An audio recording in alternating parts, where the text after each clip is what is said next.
Baik pemirsa, kembali bersama Senja Berkah. Pasti berkah. Nah, Pak Ustadz, Bapak kan sudah sabar nih mau nanya penasaran gitu.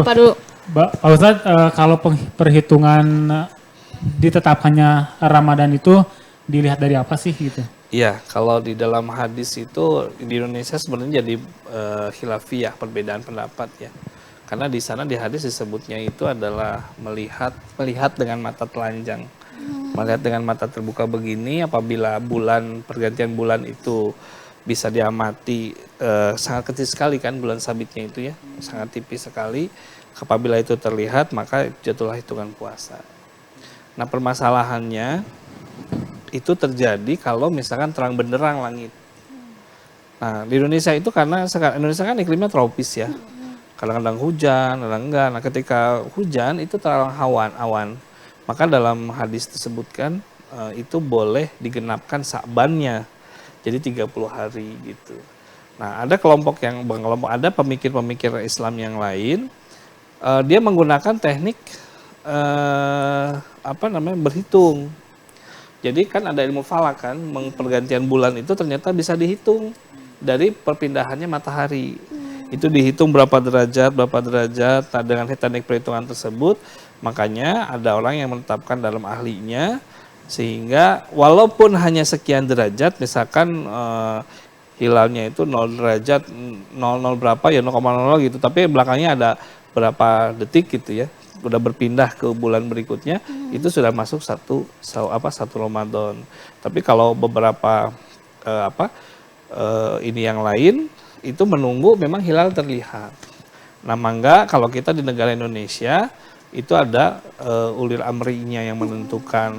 Silahkan kita mengikuti ulir amri. Bagaimana kalau kita tidak mengikuti ulir, silahkan juga, tidak bermasalah. Yang terpenting adalah bahwa ketika Ramadan, dan diyakini itu Ramadan secara keilmuan, hati-hati ya, bukan secara asal-asalan, tidak.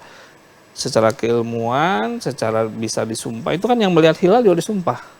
Nggak sembarangan loh, itu disumpah. Saya lihat hilal, enggak, disumpah dengan Al-Quran. Disumpah dulu. Ketika dia berbohong, itu akan berakibat pada dia sendiri. Karena membohongi bayangan umat seluruh Indonesia. Iya, betul. Gitu, Ngomongin hilal nih, kan ada tuh di TV-TV itu ada dua, Islam pemerintahan sama Islam yang nggak pasti ngikutin di Arab gitu. Itu gimana tuh tanggapan? Nah, itu nggak usah kita perdebatkan. Mangga itu orang ada yang mengikuti Arab Saudi silahkan, ada yang mengikuti ulir amri Indonesia boleh silahkan. Yang kita tidak terlalu mempertentangkan, jangan memperbesar pertentangan tersebut karena masing-masing punya ilmunya masing-masing. Betul. Tapi itu gitu. sama saja mungkin. Iya. Nah, yang nggak boleh itu sudah nggak punya ilmu, nggak mau mendengar, bikin hukum sendiri, sesat namanya. Iya benar. Sesat. Iya. Ngobrolin soal puasa nih Pak. Iya. Biasanya kalau bulan puasa tuh kita sholat tarawih. Betul. Dan seperti biasanya ya, yang namanya sholat tarawih pasti ramai cuma di awal-awal puasa doang gitu. Iya. Nah itu bagaimana tuh hukumnya dalam Islam gitu? Ini begini, permasalahan tarawih itu sebenarnya jadi zaman Rasulullah juga sudah ada seperti itu ya. Yang namanya tarawih itu adalah sholat yang dilakukan dengan keadaan senggang, keadaan santai. Jadi kita tidak tergesa-gesa. Maka waktu zaman Rasulullah itu kalau sholat tarawih itu habis bisa sampai jam 12 malam. Karena kita ada istirahat dulu, ngopi-ngopi dulu, nanti mulai lagi gitu. Nah, itu filosofisnya di sana tarawih itu sebenarnya. Nah, karena filosofisnya sholat dalam keadaan senggang, santai atau gimana gitu ya. Di Indonesia sholat tarawih itu kebanyakan bercanda jadinya tuh. Baik bapak-bapak maupun anak-anak atau ibu-ibu ketika sholat tarawih malah bercanda gitu.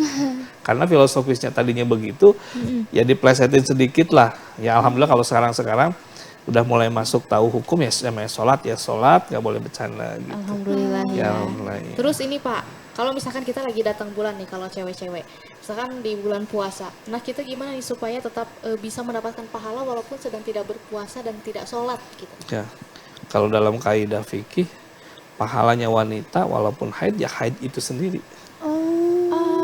Jadi pahala juga itu. Iya, haid itu kan bukan kemauan wanita itu, tapi betul. itu fitrah Allah kan. Iya. Ya pahalanya haid itu sendiri juga.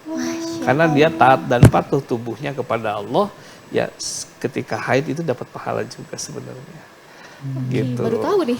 Iya, makanya fitrah laki-laki dengan pria, wanita dengan pria itu berbeda gitu ya. Wanita itu jelas mengalami haid karena dia akan mengandung gitu ya.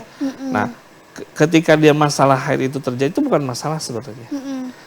Haidnya itu saja sudah menjadi bagian pahala bagi si wanita gitu. Jangan salah itu. Maka ketika kita haid diterima dengan lapang dada, ya Allah saya terima memang saya fitrahnya begitu, itu akan jadi pahala bagi dia. Ya tentunya kalau kita bisa hafalan Quran, ya hafalan Quran. Ada tata cara kan ketika haid yang boleh dan tidak boleh, itu apa saja. Gitu. Betul. Nah, nyambung dari tarawih nih Pak Ustadz. Katanya setiap malam atau ya setiap malamnya 10 hari, 20 hari itu ada maknanya tersendiri gitu. Nah, itu sebenarnya tidak ada perbedaan. 10, 20, 30 tidak ada perbedaan gitu. Semua sama dalam kaidah harinya gitu ya. Mau 10 hari, 20 hari, 30 hari semua sama. Bobot tiap hari itu memiliki nilai yang sama. Tidak ada 10 hari ini, 20 hari ini, enggak. Cuma hanya secara fisik biasanya mendekati Idul Fitri fisik kita semakin lemah kan. Biasanya begitu. Iya.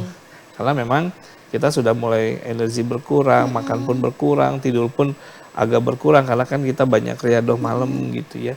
Ya itulah manfaat-manfaat saum itu. Sebenarnya tidak ada perbedaan 10 hari, 20 hari tidak ada. Semua sama secara bobot gitu. Sama ya.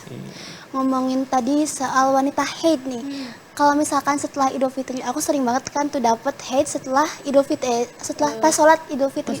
Itu hukumnya nggak apa-apa kan kalau misalkan kita cuman diam doang gitu? Tidak masalah, asal tidak mendekati tempat sholat. Oh, tapi nggak boleh di tempat sholat itu? Iya, kalau kita mau duduklah paling belakang di barisan ibu-ibu, tapi paling belakang tidak masuk dalam barisan. Boleh. Misalkan kita ada lingkungan masjid, ada lapang, kita mau dengerin, mau datang boleh, tapi jangan berbau dengan ibu-ibu yang sholat. Duduklah paling belakang di mana kita tidak masuk dalam satu saf. Kita boleh menyender, boleh di rumah orang, di rumah yang dekat masjidnya kita duduk dengerin boleh. Tapi asal jangan satu saf ya? Jangan satu saf. Nanti kalau satu saf hukumnya akan berbeda lagi karena kan wanita sedang haid. Kan tidak boleh wanita mendekati masjid kalau sedang haid. Kalau hanya berlalu boleh. Atau berdiam di masjid itu tidak. Ada beberapa fikih itu masih beda pendapat, tapi fikih yang paling diambil itu adalah ketika haid hendaknya si wanita tidak berdiam diri di masjid. Kalau hanya sekedar berlalu boleh. Gitu. Ya. Nah, kalau ngomongin Ramadan nih Pak Ustadz, apa sih yang dianjurkan oleh mungkin Nabi ya untuk buka puasa, untuk sahur itu apa sih yang dianjurkan Pak Ustadz? Yang terpenting begini, Rasulullah ketika buka itu selalu memulai dengan kurma sebanyak 3 buah. Iya. Sunahnya ya? Kurma. Sunahnya. Minumlah, kalau saat ini minumlah air putih, jangan terlalu kenyang. Dan setelah itu langsung laksanakan sholat maghrib. Makanya Rasul selalu mendahului tadi tuh kurma dulu. Biar bisa sholat maghrib. Kalau di kita di Indonesia gorengan. Iya, otomatis. Apalagi gorengan. sunnah ya. Betul. Di sunnah itu kalau udah bicara gorengan kayaknya gitu. Tapi sunnahnya itu yang sunnah. Kemudian minum air putih. Ada segi kesehatan juga. Kalau bisa air putihnya itu tidak dingin, air putih normal saja. Minum, jangan terlalu kenyang. Lakukan sholat maghrib dulu. Setelah pulang sholat maghrib, mangga makan. Baru makan. Kita kebalik ya. Makan dulu. Baru Ya sholat. banyaknya gitu. Terus ada juga Pak Ustadz yang orang yang lagi di perjalanan mau pulang mungkin. Tapi kan sudah waktunya buka, tapi dia merasa masih kuat dilanjut aja jalan. Apa itu mending kita lanjut jalan aja atau mending kita buka dulu gitu? Itu hukumnya makruh, itu nggak boleh dilanjut. Kita harus membatalkan.